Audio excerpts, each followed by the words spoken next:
بسم اللہ الرحمن الرحیم نحمدہ ونصلی علی رسولہ الکریم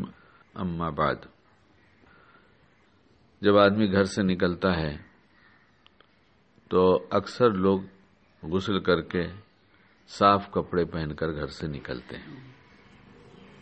یہ اچھی عادت ہے، اور جب صاف کپڑے پہن کے نکلتا ہے تو اپنی بائک پر بیٹھ کے اگر اسٹیشن جاتا ہوتا ہے تو پہلے بائک صاف کر لیتا ہے، سیٹ صاف کر لیتا ہے، میرے کپڑے گندے نہ، اور پھر گھر سے چلا جاتا ہے اور مثلا پنویل اسٹیشن پہ چلا گیا۔ لوکل تو کھچا کچ بھری رہتی ہے اور اتنے لوگ اٹھتے بیٹھتے ہیں وہاں پر، چڑھتے اترتے ہیں کہ اس کی سیٹ ایک دم لکڑی کی چکنی ہو جاتی ہے، تو دھول تو صاف ہوتی ہی رہتی ہے، اس لیے وہ موٹر سائیکل جیسا وہاں صاف نہیں کرتا، اس کو معلوم ہے صاف ہے اور بیٹھ جاتا ہے۔ پھر بیٹھ کر جہاں اسٹیشن پہ جانا رہتا ہے، اترنا رہتا ہے، اس کی منزل وہاں اتر جاتا ہے۔ اب وہاں سے اس کو رکشہ پکڑ کے کہیں جانا ہے تو بیٹھتے وقت رکشے والے کے سیٹ پر ہاتھ مارتا ہے، دیکھتا ہے صاف ہے اور روڈ ہے، دھول اڑتی رہتی ہے، تو اگر کچھ دھول ہوئی تو کہتا ہے رکشے والے سے، بھائی ذرا کپڑا دے دو میں پوچھ دوں، اسے دھول ہے۔ وہ کہے گا کیا کرے صاحب، ابھی تو پوچھا تھا لیکن دھول ہی اتنی ہے۔ نہیں اس میں تمہارے کوئی غلطی نہیں، یہ تو ہے روڈ ہے نا، دھول لاؤ میں پوچھ دوں گا۔ نہیں صاحب میں ہی پوچھ دیتا ہوں۔ اس کے بعد دن بھر اپنا کام کرتا رہا، وہ یہاں دوڑنا، وہاں جانا، یہاں اٹھنا، وہاں بیٹھنا، دن بھر کرتا رہا جہاں جہاں اسے جانا تھا، اور دن بھر اس دھوئیں اور پالوشن کی وجہ سے اس کا کپڑا میلا ہوتا چلا جاتا ہے۔ اب جب وہ واپس اسٹیشن آتا ہے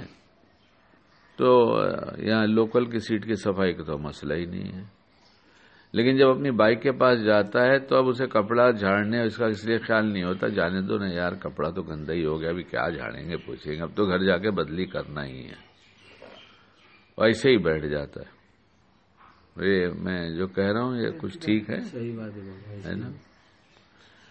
اس لیے کہ جب گندا ہو گیا تو تھوڑا اور گندا ہو جائے گا۔ ایسے ہی جو توبہ کر کے اپنے دل کو پاک صاف کر کے گھر سے نکل کر بازار جاتا ہے تو ہر جگہ کی روحانی گندگی سے بچتا ہے،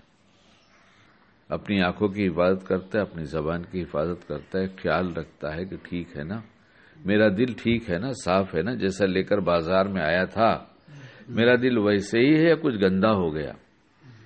اور اگر گندگی کا اندیشہ ہوتا ہے تو پہلے ہی بچ کے نکلنے کی کوشش کرتا ہے، پھر بھی اگر گندا ہو جاتا ہے تو جیسے بائک کی سیٹ صاف کر لیا تھا کپڑا نکال کر، ایسے ہی توبہ کر کے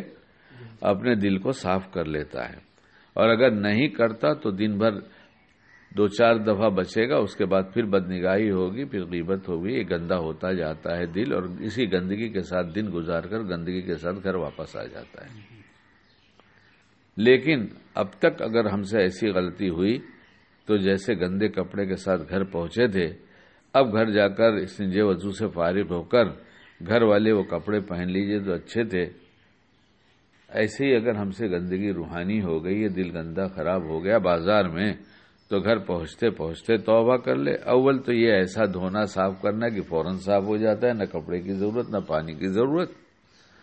اور اگر گھر تک پہنچ گیا غفلت کی وجہ سے تو گھر پہنچتے پہنچتے کر لے، اور یہ بھی نہیں ہو سکا تو کم از کم سونے سے پہلے توبہ کر لے کہ دل پھر صاف کر کے سوتا ہوں۔ جیسے اپنے کپڑے کے صاف رکھنے کی فکر کرتے ہیں ویسے ہی اپنے دل کے صاف رکھنے کی بھی فکر کرنی چاہیے۔ اللہ ہمیں سمجھا دی اس بات کو عافیت کے ساتھ کہ اللہ تعالیٰ قیامت میں وہ قلب سلیم مانگیں گے، وہ صاف ستھرا دل لاؤ، ہماری زبان میں دکھاؤ وہ صاف دل، اور ہم روز صاف کرتے رہیں گے، اور بہت آسانی سے دل صاف ہوتا ہے، نہ حمام میں جانے کی ضرورت ہے، نہ صابن استعمال کی ضرورت ہے، نہ گرم پانی کی ضرورت ہے۔ ہاں اگر 2 گرم آنسو بہہ جائے تو اب تو بہت گہرے گہرے داغ دھبے سب دھل جاتے ہیں، ورنہ زبان سے ہی معافی مانگ لیا، تھوڑا دل بھی شامل کر لیا تو انشاءاللہ دل صاف ہو جائے گا۔ اللہ بعمل بنائے۔